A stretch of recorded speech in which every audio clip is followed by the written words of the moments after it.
श्री सतगुरु महाराज की जय। श्री सतगुरु महाराज की जय। श्री सतगुरु महाराज की जय। प्रातः स्मरणीय अनंत विभूषित परम पूज्य श्री सतगुरु महर्षि में ही परमहंस जी महाराज द्वारा रचित एवं महर्षि में ही पदावली में मुद्रित पहली रचना ईश स्तुति है। गुरुदेव द्वारा रचित कोई भी पद्य का गूढ़ अर्थ वही बता सकते हैं जिन्हें गुरुदेव की अध्यात्म साधना की गहराई का पता हो। ईश स्तुति का भावार्थ या वर्णन संत साहित्य के मर्मज्ञ साधक विद्वान संत द्वारा मौखिक एवं लिखित रूप में किया गया है। परम पूज्य गुरुदेव की अनुकंपा से मैंने उसी भावार्थ को अपनी वाणी से साधकों तक पहुंचाने का दुस्साहस किया है। इसमें त्रुटियां भी होंगी। विद्वान साधकों से त्रुटियों पर मार्गदर्शन चाहूँगा एवं त्रुटियों के लिए क्षमा की भी याचना करूँगा। ईश स्तुति का पहला पद है, सब क्षेत्र शर अपरा परापर और अक्षर पार में, निर्गुण सगुण के पार में, सत असत हो के पार में। अर्थात परमात्मा सब प्रकार के शरीर, स्थूल शरीर, सूक्ष्म शरीर, कारण शरीर, महाकारण शरीर एवं कैवल्य शरीर तथा निम्न कोटि की जड़ प्रकृति अर्थात नाशवान प्रकृति और उच्च कोटि की चेतन प्रकृति अर्थात अनाशवान प्रकृति के भी परे हैं। सतोगुण, रजोगुण, तमोगुण रहित चेतन प्रकृति तथा परिवर्तन रहित एवं परिवर्तनशील जड़ प्रकृति के भी परे या पार में है। दूसरा पद है, सब नाम रूप के पार में, मन बुद्धि वच के पार में, गो गुण विषय पंच पार में, गति भांति हो के पार में। अर्थात परमात्मा ध्वनि या शब्द दृष्टिगोचर होने वाली चीज़ें तथा मन एवं बुद्धि रूपी इंद्रियों एवं वचन के भी परे हैं। पंच विषय रूप रस, गंध, स्पर्श और शब्द तथा गतिशीलता एवं विविधता के भी पड़े हैं। तीसरा पद है, सूरत निरत के पार में, सब द्वंद्व द्वैतन पार में, आहत अनाहत पार में, सारे प्रपंचन पार में।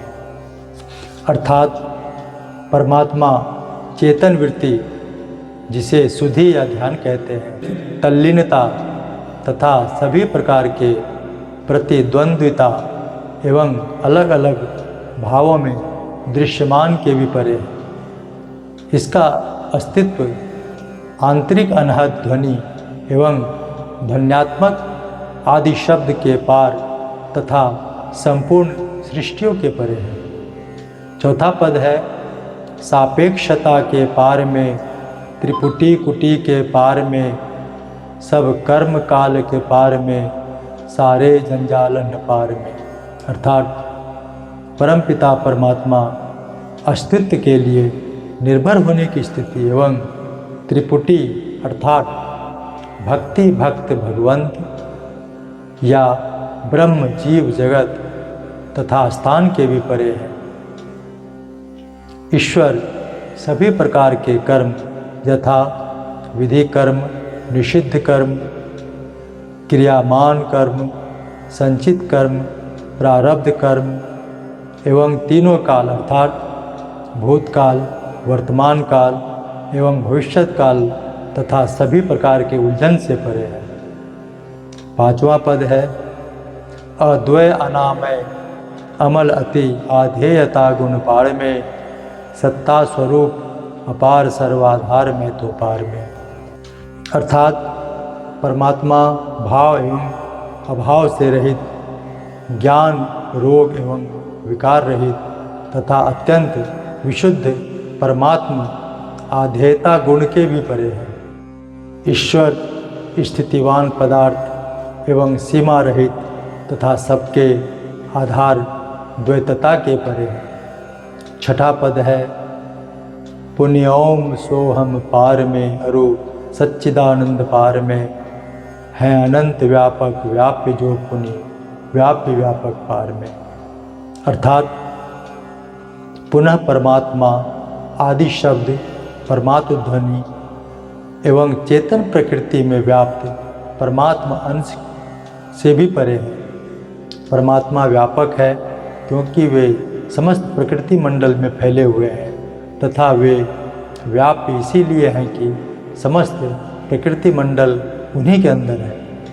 फिर भी परमात्मा समस्त प्रकृति मंडलों तथा समस्त प्रकृति मंडलों में व्यापक अंश पूर्ण ब्रह्म के परे है। इस विषय में रामचरितमानस के उत्तरकांड में दोहा संख्या 72 को के 2 में भी गोस्वामी तुलसीदास जी ने लिखा है, सोई सच्चिदानंद घन रामा अज विज्ञान रूप बल धामा व्यापक व्याप्य अखंड अनंता अखिल अमोध शक्ति भगवंता।